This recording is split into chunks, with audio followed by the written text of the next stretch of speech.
Blacking China, Season 2, sponsored by Hayden T. Joseph, Certified Public Accountant. Visit us at advancedamericantax.com.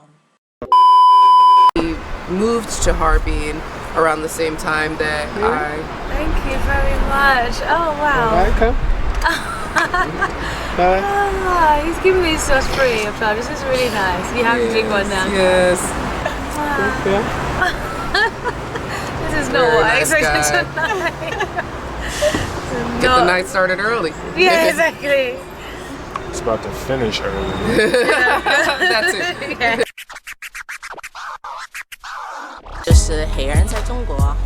黑人在中国。黑人在中国。黑人在中国。黑人在中国。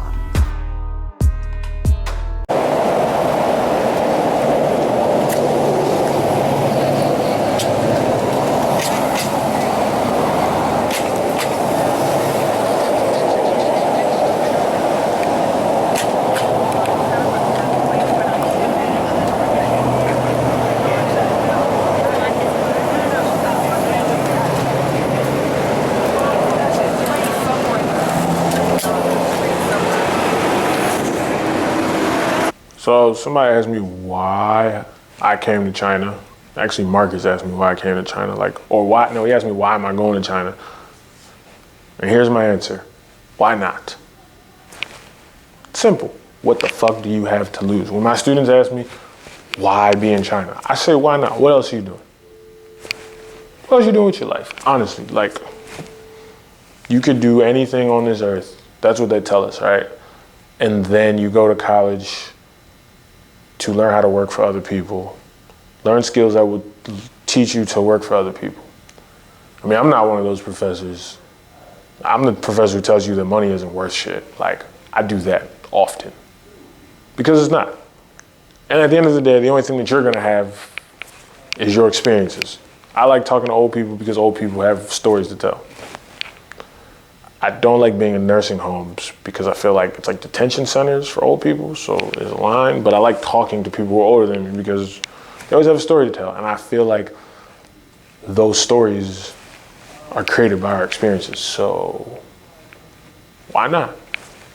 If you're sitting at home thinking, I got an opportunity or I've heard about people doing this, that, and the third, what do you have to lose? I mean, if you have children, okay, you gotta do what's best for your children. I'm sorry, that's a choice you made. I didn't make that choice. So I've actually been actively making the opposite choice for a long time. And I will continue to make the opposite choice until I feel like I've filled my cup with experiences enough where it's like, okay, now I can pass this type of knowledge on to someone who I'm then responsible for 24 hours a day, 7 days a week. 366 days. So, why not? Why not do something outside yourself? I didn't go to China because I ever had an interest in Chinese culture. The most I knew about China was Wu-Tang Clan, and the Red Book by Mao. They don't follow that shit and they don't listen to Wu-Tang. So, but I still went, still took the chance. And that's the other thing, bet on yourself. Hey, roulette wheel, bet on black, I bet on me. In the time that I spent in China, my biggest challenge of being here was being here. And that may sound really, really stupid, but I didn't know how to balance the positive and negative experiences as they came. I didn't know how to accept it, to thrive in the good and relinquish the bad. It took me a long time to celebrate small victories, like going to the grocery store and getting food that I wanted, you back home, you can run into the shop right quickly, and run out, get your stuff. But, China doesn't always work like that. So, because you got to deal with the language barrier, the people barrier, people staring at you, getting in your way, asking you for just whatever. So celebrating when I could get in and out, celebrating when I became the foreigner of my neighborhood, and that just meaning people aren't shocked at my existence. Matter of fact, now they want to kick it with me and hang with me and You know, it's like I'll see a little baby like run past instead of them like being convinced that like I'm an evil person. I'm just like, oh, look, this is just one more individual in my neighborhood. The little dogs that would run around, you know, like the dogs started treating me like I belong there. Like, I'm an adjunct professor at Bowie State University in the Behavioral Sciences and Human Services Department. I specialize in teaching sociology courses. Those courses range from introductory to sociology to research methods, as well as research statistics, classical theory, and the sociology of hip hop. I also am the coordinator of the China Scholarship Initiative at Bowie State University. And for that initiative is a scholarship that just gets HBCU students of China. So far, my students have all come back telling me that they enjoyed it. They had their challenges, but it's China. Of course you're gonna have your challenges. And a lot of my students, the most rewarding part is a lot of them have never really either had the opportunity to leave the country or they haven't had the opportunity to really test themselves in an environment which is completely counter to what they grew up in. So I find the position rewarding.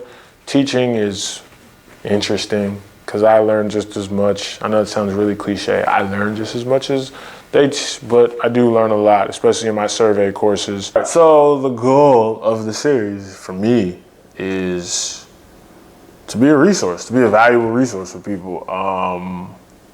That's really all I wanted to set out to create. Realistically, it would have only been one season. The reason why there's a second one is because people asked for it. I don't foresee making a third season, again, unless people are like, do more, you know, we want to know more, we want different topics, because that's the thing, like the first season was very topical about general experiences. The second season is now delving more into individual experiences about like people's professions and lifestyles. And then now it's, it's 22 episodes. You know, we've broken down like what it's like, you know, just interviewing women, you know, and their experiences, or just being a single woman in China. You look at like what it's like to be LGBT in China, look at like what it's like to live in Hong Kong instead of, you know, actual mainland China.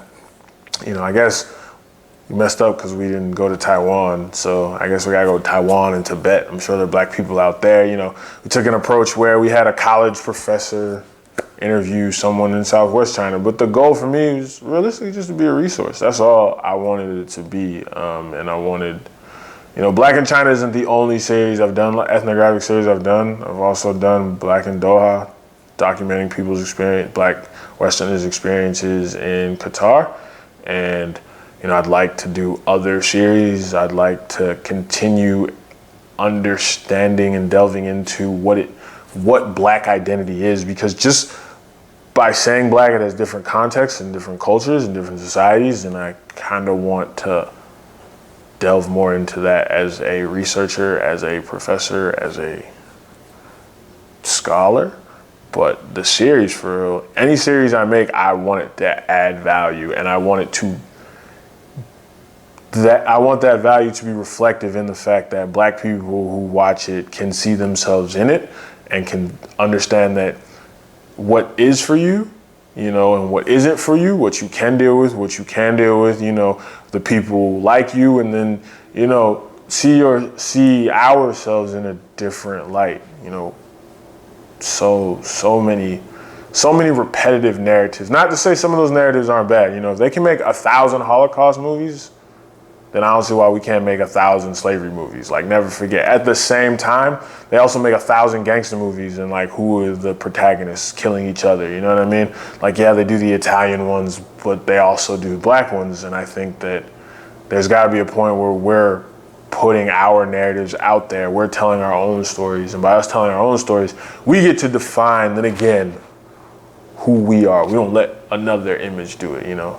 So I think a great platform for stuff like that is YouTube, you know, for alternative media, and to go and find those resources when they're not just going to be presented to you. I mean, it may not be easy just to roll up on somebody's like, oh, a Black person who's lived in China. But because of the internet, it's like, well, you know, right now I can get 60 different people's experiences on what it was like to be Black in China. And hopefully, you know, something resonates with those people, or I can find 13 people who have been black in Qatar, and I don't have to ask every single question of one person. I can get all these different experiences, bam, right there in my face about different topics. And yeah. So the question that I get asked quite often, why did you start Black in China? Well, there was a lack of diverse representation when I was looking personally to come to China in terms of what people were writing, what people were video blogging or vlogging about. I know I've said this before in other things. Black in China is not a vlog, and I get irritated anytime someone says that. So, because they're not the same thing. A series versus a vlog, just like you wouldn't call a TV show a movie, like asinine. But I started Black in China. So way back when I first got to China before I went to China in 2012, I entered a contest to make a film. I had never made a film before, but they gave you, this is a campus movie fest, they gave you a camera, they let you borrow a camera, a MacBook Pro loaded with Adobe software on it, and Final Cut Pro as well. And, make a 5-minute short film. Enter it, they give you a week to do it, knock it out, blah, blah, blah. Right then and there, I think that got me hooked on making films, but not just making films. I wanted to tell stories because I always felt like I didn't see enough Black stories. So initially, I then asked my aunt, she asked me what did I want when I was, for a going away gift to go to China. I said, I want a camera. So she got me a camera, and all summer I was just making different videos, trying to quote unquote tell my own life story. That failed miserably because I think I'm a pretty boring human. So once I got to China, I was like, okay, well, maybe this will add a new wrinkle to it. I'll do a whole thing about myself and my experiences as a Black person in China because at the time, I didn't see those stories being told. And then after arriving in Shenzhen, I kept meeting different Black people who were successful or who were living their life on their terms. And that fascinated me. And I was like, and of all places, the People's Republic of China. You hear all these things about, oh, it's communist, it's restrictive, it's this. Yeah, but being Black gives you a certain swag that I think we're able, not everyone, but most of us are able to parlay into some type of, sometimes either monetary capital or social gratification. So from that point on, I decided I wanted to tell everyone else's stories. And my story became less important, hence why during Black in China, you don't see me or hear me because I don't think I have much to offer with the exception of the occasional cutscene, right? While I was in China, I was teaching at an international school, Suizhu Zhongshui, and I was teaching American history, AP, Advanced Placement American History. I also taught some English classes very reluctantly, and actually, it's funny, my students didn't actually we didn't do English stuff. I showed them episodes of regular show. We made a movie, a class movie. It was god awful, but we actually made several class movies. I take them outside when we play basketball, but the rules were like you have to use English in everything we do, so that was funny. Yeah, but I made most of my money DJing, and that kept me up all the time. I got to tour with the Strawberry Music Fest. That was cool.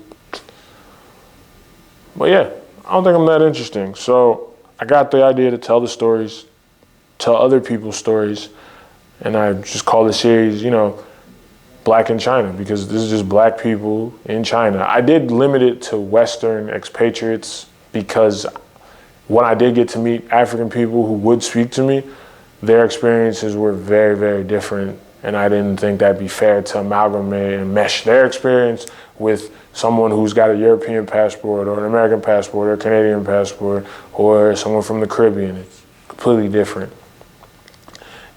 And you know, that was important not to blend those two things together, run them together like they belong together. Not to say they're that different, but, you know, when you look at treatment of people and based on where their passports come from and the privileges that they get, again, I didn't want to mix up that story. So 3 years later, here we are. All right, so right now, you know, we've come to the end of Black in China season 2. I'd like to thank all of you all for watching it, and I'm greatly appreciative of everyone for watching it.